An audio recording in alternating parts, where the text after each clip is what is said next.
tiempo una niña que se llamaba Azucena, que iba o la llevaban al preescolar, en donde ella tenía que ir a jugar, interactuar con otros niños, a manipular objetos o explorar la imaginación, pero ella solo quería jugar y nada más, a eso iba.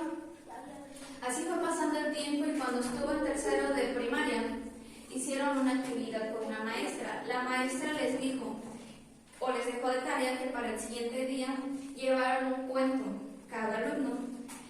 Ese mismo día, la niña llegó a su casa y le dice a sus papás, papá, ¿me compras un cuento? Porque la maestra me lo está pidiendo.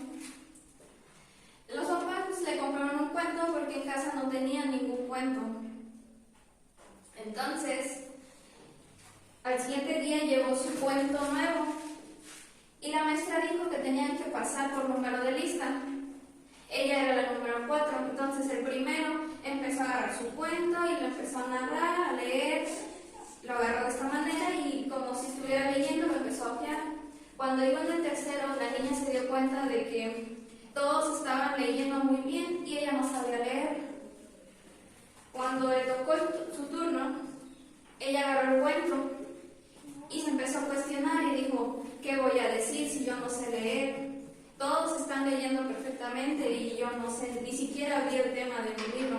Se puso tan nerviosa que ni siquiera leyó el tema y agarró este cuento y dijo que el tema era los angelitos. Los niños empezaron a reír porque no era lo que estaba diciendo la niña, decía puras incoherencias.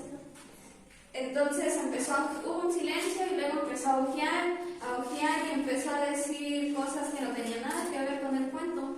Pero los niños empezaron a reírse, a burlarse y a murmurar, donde decían que no era nada que ver con lo que estaba diciendo la niña.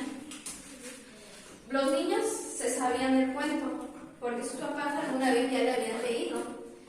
Lo que la niña no sabía era que los niños al momento de pasar no estaban leyendo, sino describiendo lo que estaban viendo en el cuento. Entonces, como la maestra ya les había dicho a los papás, los niños, el papá le dijo a la niña que tenía que leer todos los días algún libro que tuviera textos o algún cuento que tuvieran en casa. Entonces la niña dijo que sí iba a leer, pero no quería leer. Entonces todos los días empezó a agarrar cuentos que tenían puras imágenes, que no tenían nada de texto. Y se sentaba y lo agarraba y hacía como si estuviera leyendo, pero en realidad no estaba leyendo, solo les estaba engañando a sus papás. Lo único que estaba diciendo era que estaba una niña, un conejo, un